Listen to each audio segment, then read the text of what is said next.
اور وہ ہے صحیح اور غلط کی پہچان۔ اس کی دلیل کیا ہے؟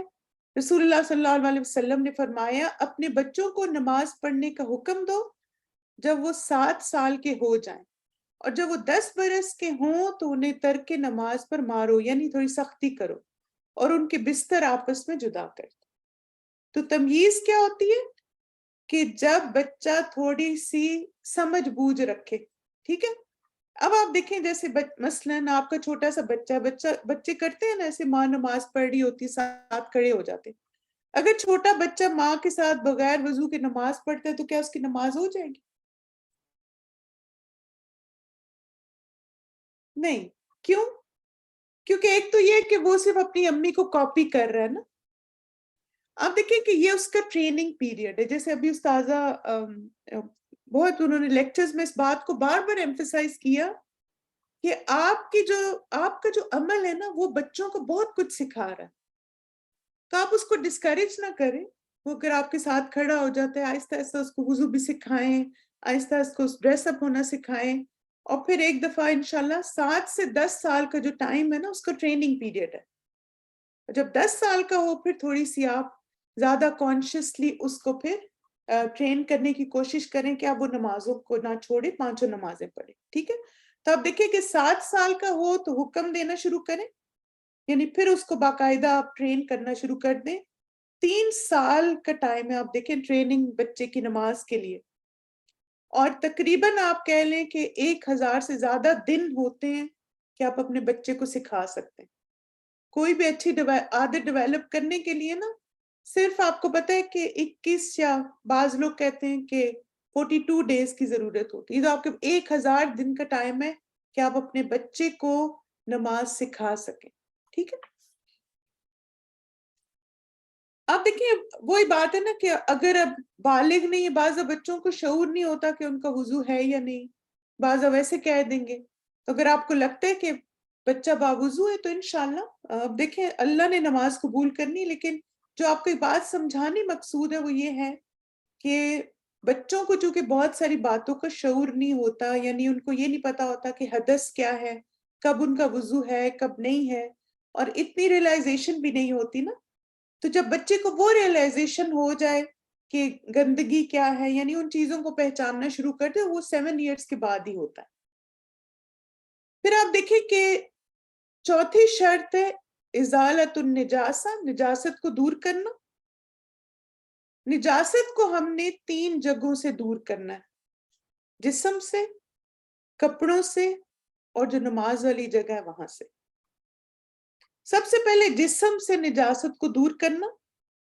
نبی صلی اللہ علیہ وسلم نے فرمایا طہارت کے بغیر نماز قبول نہیں ہوتی، یعنی انسان کی اگر حالت گندگی والی ہے، جیسے آپ دیکھیں مثلاً کہ وہ جنابت کی حالت میں، یا عورت کو جیسے پیریڈز والی حالت ہے اس کے بعد وہ پاک ہوئی ہے، تو وہ اپنے آپ کو پہلے پاک کرے، غسل کرے، اور پھر اس کے بعد وہ نماز کو پڑھے، کیونکہ طہارت شرط نماز کے لیے۔ اس کا جسم بھی پاک صاف ہونا چاہیے، اس پہ کوئی گندگی نہیں ہونی چاہیے، پیشاب کے چھینٹے نہ ہوں، کوئی ایسی غلاظت نہ ہو، اور ساتھ ساتھ اس کی حالت بھی پاکی والی ہونی چاہیے۔ کیونکہ آپ دیکھیے کہ نبی صلی اللہ علیہ وسلم ایک دفعہ 2 قبروں کے پاس سے گزرے جن میں مدفون مردوں کو عذاب دیا جا رہا تھا۔ آپ نے فرمایا ان دونوں کو عذاب دیا جا رہا ہے، لیکن یہ عذاب کسی بڑی بات کی وجہ سے نہیں، ان میں سے ایک پیشاب کے چھینٹوں سے پرہیز نہیں کرتا تھا اور دوسرا چغلی کھاتا تھا، یعنی اپنے جسم کو وہ نجاست سے محفوظ نہیں رکھتا تھا۔ اس لیے آپ دیکھیں یہ بہت ضروری ہے کہ جب آپ ٹوائلٹ یوز کریں تو آپ میک شور کریں کہ آپ اپنے آپ کو اچھے سے کلین کریں، کہیں کوئی پیشاب کا چھینٹا یا گندگی آپ کے جسم پہ نہیں ہونی چاہیے، ٹھیک ہے؟ یہ شرائط میں سے ہے۔ پھر دوسرا ہے کپڑوں کو پاک کرنا، کپڑوں سے بھی نجاست کو دور کرنا۔ اسماء رضی اللہ عنہ سے روایتیں کہتی ہیں کہ ایک عورت نبی صلی اللہ علیہ وسلم کے پاس آئی اور پوچھا ہم میں سے کسی کے کپڑے کو حیض کا خون لگ جاتا ہے تو وہ اس کے بارے میں کیا کرے؟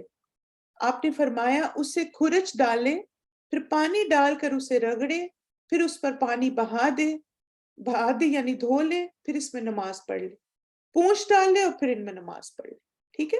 یعنی اگر کوئی گندگی لگ گئی ہے، جیسے آپ دیکھیں گے پیریڈز کا بلڈ لگ گیا ہے، یا بچے نے پیشاب کر دیا، یا ویسے خود آپ کا اپنا پیشاب نکل جاتا ہے بعض دفعہ ایج کے ساتھ ساتھ، تو پھر اب کیا ہے کہ اس کو طریقہ بتا دیا آپ صلی اللہ علیہ وسلم نے، یعنی ایک مثال دے کے ہمیں طریقہ سمجھا دیا کہ اگر کپڑوں پہ گندگی لگ گئی ہے تو اس کو صاف کیسے کرنا، اور وہ کیا ہے، اتنا حصہ پانی سے دھو لیں تو وہ کپڑا صاف ہے، اب اس کپڑے میں نماز پڑھی جا سکتی ہے۔ آپ مجھے یہ بتائیں کہ اگر کپڑوں پر کوئی نجاست ہو اور آپ اسے دھو دیں، اگر اس پر داغ رہ جائے تو کیا اس میں نماز پڑھ سکتے ہیں؟ شاباش، ویری گڈ، ایکسلنٹ، کیونکہ آپ دیکھیں جب آپ نے دھو دیا نا تب وہ پاک ہو گیا پانی سے۔ اگر جیسے بعض پیریڈز کا سٹین رہ جاتا ہے یا کچھ ایسا اگر ہو گیا ہے تو کوئی حرج نہیں ہے، آپ کا کپڑا پاک ہے اگر آپ نے اس کو ایک دفعہ پانی سے گزار لیا۔ پھر تیسری چیز ہے کہ جگہ پاک ہو۔ عائشہ رضی اللہ عنہ فرماتی ہیں رسول اللہ صلی اللہ علیہ وسلم نے محلوں میں مسجدیں بنانے کا حکم فرمایا، اور یہ کہ وہ مسجدیں پاک اور صاف رکھی جائیں اور ان میں خوشبو لگائی جائے۔ اس سے کیا پتہ چلتا ہے کہ جہاں پر آپ نماز پڑھتے ہیں وہ جگہ صاف ستھری بھی ہونی چاہیے اور وہ خوشبودار بھی ہونی چاہیے۔ میں نا دبئی ایک دفعہ گئی تو وہاں پہ مجھے کسی نے سوپ کے سائز کی چھوٹی سی جیسے ایک چیز دی، تو میں سمجھی صابن ہے، تو انہوں نے کہا نہیں یہ نا جائے نماز پہ رب کرنے کے لیے تاکہ جب آپ سجدہ کریں تو آپ کو خوشبو آئے۔ تو وہ بڑی مزے کی چیز ہے، یعنی جائے نماز دھو کے آپ تھوڑا سا لگا دیں تو وہ ایک اچھی فیلنگ آپ کو آتی ہے۔ تو آپ دیکھیں کہ اسی طرح گھر میں بخور لگانا، تو یہ چیزیں یہ جیسے آپ خود اپنے آپ کو خوشبو لگائیں تو خوشبو سے نا ایک اچھی فیلنگ آتی ہے ہمیں نا، اور پھر یہ کہ ہم فریش بھی ہو جاتے۔ اسی طرح آپ دیکھیں جس جگہ بدبو ہوتی گندگی ہوتی ہے وہاں شیطان خوش ہوتا ہے، جس جگہ خوشبو ہوتی صفائی ہوتی ہے وہاں فرشتے آتے ہیں۔ ہم چاہتے ہیں نا فرشتے آئیں، اللہ کی رحمتیں برسیں ہم پہ، تو اس کے لیے اس جگہ کو بھی صاف ستھرا رکھیں۔ تب آپ دیکھیں 3 جگہ ہم نے صاف کرنی ہے، 3 چیزوں کو صاف کرنا نماز کی شرائط میں سے ہے۔ ہمارا جسم صاف ہونا چاہیے، ہمارے کپڑے صاف ہونے چاہیے، اور نماز کی جگہ صاف ہونی چاہیے۔ اگر بچہ کارپٹ پر پیشاب کر دے تو کیا پوری کارپٹ دھونی ہوگی یا نجاست والا حصہ دھو کر اس پر نماز ادا کر سکتے؟ یہ بتائیے۔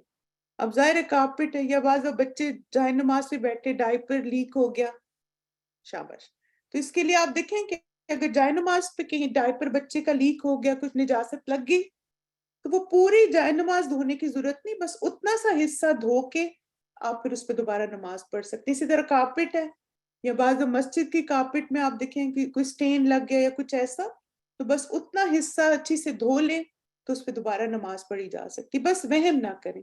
موسٹلی نا آپ دیکھیں یہ چیزیں وہم سے ہوتی ہیں کہ کچھ انسانوں کو بہت ہی زیادہ ہر وقت چیزوں کا وہم لگا رہتا ہے، تو ہمیں انشاءاللہ اللہ کے رسول نے گائیڈ کر دیا کہ اگر پانی بہا دیا ہے تو وہ چیز اب پاک ہے، اس پہ نماز پڑھی جا سکتی۔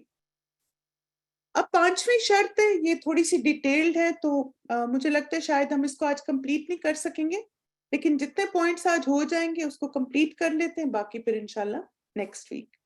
اور یہ اصل میں وضو کا طریقہ، کچھ چیزیں میں اس میں آپ کو مزید ایکسپلین کرنا چاہتی ہوں، اور ساتھ ساتھ میرے پاس ایک ویڈیو ہے جس میں نماز کے لیے وضو کو سنت کے مطابق کر کے دکھایا گیا، تو میں آپ کو نا ہر سٹیپ کا ویڈیو بھی دکھانا چاہتی ہوں تاکہ آپ کو بالکل کلیئر ہو جائے کہ آپ نے ہر سٹیپ میں اپنے اعضاء کو دھونا کیسے، ٹھیک ہے۔ حدث کسے کہتے ہیں؟ اب یہ جیسے ہے نا 5ویں شرط ہے کہ حدث کو ختم کرنا، یعنی باوضو ہونا، حدث ناپاکی کو کہتے ہیں۔ اور حدث جو ہے وہ 2 طرح کا ہوتا ہے، ایک ہوتا ہے الحدث اکبر جو کہ حیض کی حالت ہے، جنابت ہے یا احتلام، اور پھر ایک ہوتا ہے حدث اصغر یعنی چھوٹا حدث، وہ جیسے پیشاب پخانہ یا سبیلین سے کچھ نکلنا۔ سبیلین ہوتا ہے کہ جیسے آپ کی فرنٹ یا بیک جو آپ کے پرائیویٹ پارٹس ہیں اس میں سے کوئی بھی چیز اگر نکلتی ہے تو آپ کا یعنی چھوٹا حدث لاحق ہو گیا، چھوٹی ناپاکی ہے وہ۔ اب آپ دیکھیں کہ شرط اس میں کیا ہوگا پھر، کہ اگر حدث سے اکبر ہے یعنی حیض ہے، یا مثلا حیض سے آپ کے پیریڈز ختم ہو گئے اور پھر جیسے جنابت ہے یا احتلام ہوا، تو اب کیا ہے اس کے بعد غسل ضروری ہے، نماز سے پہلے. اور پھر اگر چھوٹا حدث ہوا ہے تو پھر کیا اس کے بعد وضو ضروری. ٹھیک ہے, تو اس لیے یہ ٹرم آپ کو انڈرسٹینڈ کرنی کہ حدث کیا ہوتا ہے, 2 طرح کا. اکبر ہے تو اس کے بعد غسل ضروری ہے, پھر غسل کر کے آپ نماز پڑھیں گے. اور حدث اصغر ہوا ہے تو اس کے بعد آپ وضو کر کے نماز پڑھ سکتے ہیں انشاءاللہ. وضو کا حکم جو ہے اللہ سبحانہ تعالیٰ نے قرآن مجید میں ہمیں دیا, جو 5ویں شرط ہے نماز کی. یا ایھا الذین آمنوا اذا قمتم الی الصلاۃ فاغسلوا وجوہکم وایدیکم الی المرافق. اے لوگو جو ایمان لائے ہو, جب تم نماز کے لیے اٹھو تو اپنے منہ اور اپنے ہاتھ کوہنیوں تک دھو لو, اور اپنے سروں کا مسح کرو, اور اپنے پاؤں ٹخنوں تک دھو لو. ٹھیک. اب ایک اور چیز, جیسے آپ ہم انشاءاللہ اپنا پروننسیشن بھی درست کر لیتے ہیں. آپ دیکھیں کہ ایک لفظ ہوتا ہے وضو اور ایک ہوتا ہے ودو. ٹھیک ہے, ہم اکثر کہتے ہیں نا وضو کرنا ہے میں نے, تو ان دونوں میں میننگ کا فرق ہے. اچھا, وضو جو واو پہ پیش کے ساتھ ہے, اس کا مطلب ہے وضو کرنا, یعنی جو آپ وضو کرتے ہیں. اور ودو جو ہے یہ پانی جو وضو کے لیے تیار کیا جاتا ہے. ٹھیک ہے, تو ہم نے جب آپ کہتے ہیں اچھا میں وضو کرنے جا رہی ہوں, وضو نہیں اب آپ کہیں گے. ٹھیک ہے, اب آپ نے صحیح پروننسیشن سے بولنا. اب آپ کیا کہیں گے کہ میں وضو کرنے جا رہی ہوں, کیونکہ ودو جو ہے وہ پانی کو کہا جاتا ہے جو وضو کے لیے استعمال ہوتا ہے. ٹھیک ہے, وضو آپ نے بولنا ہے انشاءاللہ. یہ جو سٹیپس ہیں نا سارے جب آپ کرتے ہیں تو یہ وضو ہے, اور اس کا جس کے لیے جو پانی استعمال کرتے ہیں اس کو وضو کہتے ہیں. اب آپ دیکھیں کہ وضو کرنا گناہوں سے پاک کرنے کا بھی ذریعہ, یعنی ایک تو ہم اپنے آپ کو پاک کر رہے ہیں, صاف کر رہے ہیں نماز کی شرط کے لیے, لیکن اس کے ساتھ ساتھ بہت سارے فائدے بھی ہمیں مل رہے ہیں. نبی صلی اللہ علیہ وسلم نے فرمایا, جو آدمی نماز کے ارادے سے وضو کرنے کے لیے اٹھا اور وضو کرتے ہوئے پانی کو اس کی جگہ تک پہنچایا تو وہ ہر گناہ یا اپنی ہر خطا سے پاک ہو جائے گا. پھر اگر وہ نماز کے لیے کھڑا ہوتا ہے تو اللہ اس کے ذریعے اس کا درجہ بلند کرے گا, اور اگر وہ ویسے ہی بیٹھ جاتا ہے تو گناہوں سے پاک ہو کر بیٹھے گا. یعنی اگر صرف آپ نماز کا ٹائم نہیں ہے, آپ باوضو ویسے ہی بیٹھے ہوئے تو پھر بھی آپ گناہوں سے پاک ہوتے. یعنی ہر دفعہ وضو کرنا گناہوں سے پاک کرتا. میری ایک فرینڈ ہے تو وہ کہتی میری بہت شروع سے عادت ہے کہ میں جب بھی واش روم میں جاتی ہوں میں وضو کر لیتی ہوں. تو کتنی اچھی عادت ہے. تو آپ یہ سوچیں کہ ہر دفعہ آپ وضو کرتے ہیں تو آپ گناہوں سے پاک اپنے آپ کو کرتے ہیں. نبی صلی اللہ علیہ وسلم نے فرمایا, اللہ عز و جل خیانت کے مال سے کوئی صدقہ قبول نہیں کرتا, اور نہ ہی بغیر وضو کے کوئی نماز قبول کرتا ہے. چلیے ماشاءاللہ, اللہ مبارک, اللہ تعالیٰ آپ سب کو استقامت دے. پھر اسی طرح آپ دیکھیں ایک اور چیز بھی ہم کر سکتے ہیں اپنے وضو کو اور زیادہ ریوارڈنگ بنانے کے لیے. وہ کیا ہے کہ مسواک کریں. ابو بکر صدیق رضی اللہ عنہ سے روایت ہے کہ نبی صلی اللہ علیہ وسلم نے فرمایا, مسواک منہ کی طہارت اور رب کی رضامندی کا ذریعہ. یعنی ایک تو ہم اورل ہائیجین کا بھی خیال رکھتے ہیں, اور ساتھ ساتھ اللہ تعالیٰ کی رضا حاصل کرنے کا بھی ذریعہ. کتنا آسان ہے نا. یعنی آپ دیکھیں آپ اپنے منہ کی صفائی کر رہے ہیں, لیکن آپ اس کی وجہ سے اللہ کو راضی کر رہے ہیں. برش جو ہے وہ مسواک کا تو نہیں ریپلیسمنٹ ہو سکتا نا. برش الگ ہے, مسواک الگ ہے. تو یہ کہ آپ بے شک برش کریں, کوئی حرج نہیں ہے, لیکن آپ دیکھیں کہ مسواک بھی ضرور کریں, اور خاص طور پہ جب وضو کرتے ہیں نا اس سے پہلے مسواک کر لیں. اب یہ کہ وضو کا مطلب کیا ہے یہ بھی ہمیں پتہ ہونا چاہیے. تو ڈکشنری میں اس کا مطلب ہے حسن و جمال, نظافت اور رونق. کیا آپ کو لگتا ہے کہ یہ چیزیں آپ کو حاصل ہوتی ہیں جب آپ وضو کرتے ہیں؟ ایک تو آپ دیکھیں خوبصورتی, آپ نے دیکھا نہیں کہ بعض دفعہ کچھ لوگ وضو کر کے آتے ہیں تو ایسے لگتا ہے ان کا چہرہ ایک دم کھل سا گیا. اور پھر نظافت ہوتی, صفائی, یعنی آپ کا نظیف عربی میں آتا ہے نا, تو کوئی بھی چیز جو صاف ستھری ہوتی ہے نا اس کو کہتے ہیں نظیف, فریش. اور پھر رونق بھی آپ دیکھیں فریش فیل ہوتا ہے. تو یہی اس کا ڈکشنری میننگ بھی ہے وضو کا. اور پھر اسی طرح اصطلاح میں یا اس کا پریکٹیکل میننگ کیا ہے کہ پاکیزہ پانی کو مخصوص اعضاء پر استعمال کرنا جن کی وضاحت اور مشروعیت اللہ تعالیٰ نے فرمائی. یعنی وضو کا یہ مطلب نہیں کہ آپ پورے جسم پہ پانی ڈالیں. وضو کیا ہے کہ جس کی وضاحت اور جس کو شریعت میں اللہ سبحانہ تعالیٰ نے ہمیں بتایا, اللہ کے رسول صلی اللہ علیہ وسلم نے کر کے دکھایا, وہ کام ہم جب کرتے ہیں تو پھر وضو کا عمل کمپلیٹ ہوتا ہے. اب یہ کہ اس کا مسنون طریقہ کیا ہے.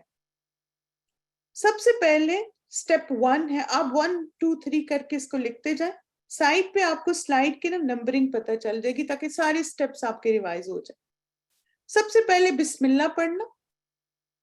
ابو ہریرہ رضی اللہ عنہ کہتے ہیں کہ رسول اللہ صلی اللہ علیہ وسلم نے فرمایا, جس کا وضو نہیں اس کی نماز نہیں, اور جو شخص وضو کے شروع میں اللہ کا نام نہ لے یعنی بسم اللہ نہ پڑھے تو اس کا وضو نہیں.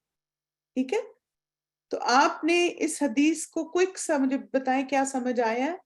کہ وضو کرنے سے پہلے آپشن 1 بسم اللہ پڑھیں, آپشن 2 بسم اللہ الرحمن الرحیم پڑھیں.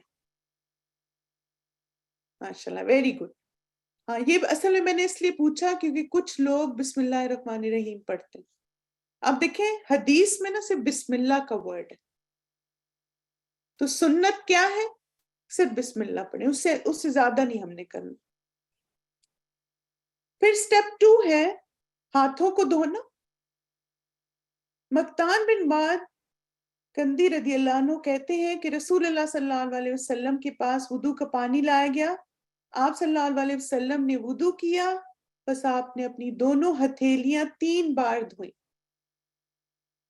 ابو ہریرہ رضی اللہ عنہ سے روایت ہے کہ رسول اللہ صلی اللہ علیہ وسلم نے فرمایا, جب تم لباس پہنو اور جب تم وضو کرو تو اپنے دائیں جانب سے شروع کیا کرو. ٹھیک ہے, تو پہلے جیسے رائٹ ہینڈ سے آپ سٹارٹ کریں گے. تو چلیں اب انشاءاللہ ہم دیکھتے ہیں کہ ہاتھ ہم نے کیسے دھونے. ٹھیک ہے, چلیں بسم اللہ. The intention for purification must be made from the heart, and we begin wudu by saying, Bismillah. the hands must be washed first from the tips of the fingers to the wrist, and this is done 3 times from the right hand,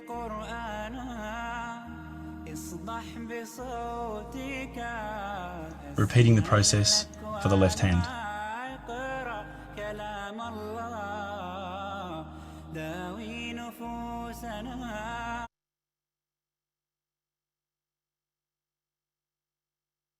چلیں سمجھ آ گیا ہاتھ کیسے دھونے, ایسے ہی آپ ہاتھ دھوتے ہیں. چل گڈ, الحمدللہ.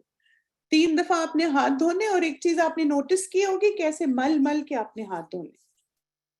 آپ نے دیکھا کیسے مل رہے, اس طرح آپ نے کوشش کرنی, اس طرح نا جیسے ہر کونے میں ہاتھ کے پانی پہنچتا ہے, بالکل, اور سلو بھی. ایگزیکٹلی. اچھا یہ بتائیے کہ کس سائڈ سے وضو شروع کرنا سنت ہے, کسی بھی طرف سے کر سکتے ہیں یا دائیں ہاتھ سے؟ ماشاءاللہ, اللہ مبارک, گڈ, رائٹ ہینڈ سے. اب سٹیپ 3 ہے کلی کرنا. عمار بن یاسر رضی اللہ عنہ سے روایت ہے کہ رسول اللہ صلی اللہ علیہ وسلم نے فرمایا, کلی کرنا اور ناک میں پانی چڑھانا فطرت سے تعلق رکھتا. عبداللہ بن زید رضی اللہ عنہ سے روایت ہے, انہوں نے برتن سے اپنے دونوں ہاتھوں پر پانی انڈیلا اور ان کو دھویا, پھر دھویا اور یوں کہا کہ ایک ہی چلو سے کلی کی اور ناک میں پانی ڈالا, 3 بار ایسا کیا. یہ آپ کو آتا ہے ایک ہی چلو سے کلی اور ناک میں پانی ڈالنا.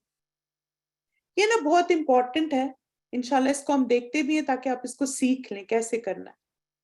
علی رضی اللہ عنہ سے مروی ہے, انہوں نے وضو کا پانی منگوایا, پھر اس سے کلی کی اور ناک میں پانی چڑھایا اور اپنے بائیں ہاتھ سے جھاڑا. پھر انہوں نے اس طرح 3 مرتبہ کیا, پھر فرمایا یہ ہے اللہ کے نبی صلی اللہ علیہ وسلم کا وضو. ٹھیک ہے, چلیں ماشاءاللہ. چلیں ہمیں انشاءاللہ آپ کو ویڈیو دکھاتی ہوں, بہت ایزی ہے, اس میں آپ دیکھیں گے نا تو مشکل نہیں ہوگی. ٹھیک ہے, چلیں بسم اللہ. اب دیکھیں آپ ناک میں پانی کیسے ڈالنا ہے, اور ایک ہی یعنی ہاتھ میں 1 دفعہ پانی لینا اور اسی سے کلی کرنی اور اسی سے ناک صاف کرنا. اب یہ اس کو دیکھیے, بسم اللہ. Then wash your mouth and nose with your right hand, ensuring water enters both your mouth and your nose, and then clean your nose with your left hand. Repeat the process 3 times.